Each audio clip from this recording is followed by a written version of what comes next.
So on a platform that encourages sharing and collaboration, how do you ensure that users are actually getting high quality content?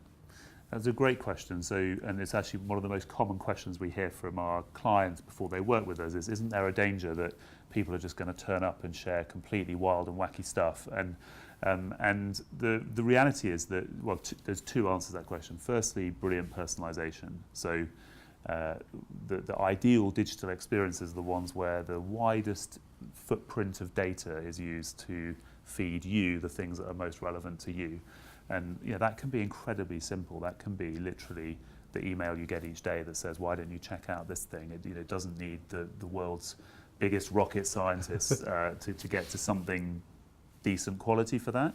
So, but obviously it can also be incredibly advanced and much more sort of AI driven, which we also do. So, for instance, using what you've already consumed in the platform to find other relevant learning resources that are not in the platform yet, that are out in the big wide digital world, and proactively bringing them to you with a service we call Content AI that says, Alan, you're interested in things to do with how people learn better management skills.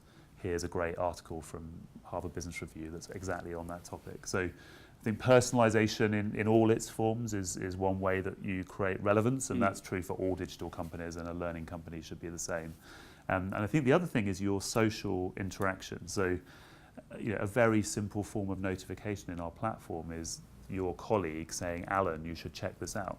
Incredibly simple. It's happened on Twitter and every other social platform since day nod, but it isn't really an established pattern and behavior around here's a piece of learning content. It's not straightforward to do that. We're often using tools that were not designed for that purpose to enable that. So if you're in a Hive Learning group, and inside that group are only people who are also interested in the same thematic element of learning that you are, the natural process of interaction around those things steers you towards content that's relevant for you. And then equally, there will be many other groups in your organisation on Hive Learning that you're not interested in at all because they come from functions or departments or groups with very different functional skills, and you can join them if you want to, but you don't have to. So there's a social opt-in, opt-out element that I think contributes to people getting relevant content.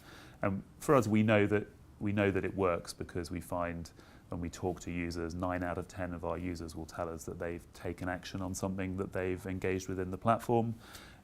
We have really high levels of usage at times like my commute home. No one is forcing me to use the platform at that point. No one is saying, you must do this thing. So where we see pull and kind of genuine user engagement, that gives us a very good sign that the content is relevant. And sometimes if we don't get it quite right, we also get a good signal that we can change and improve it.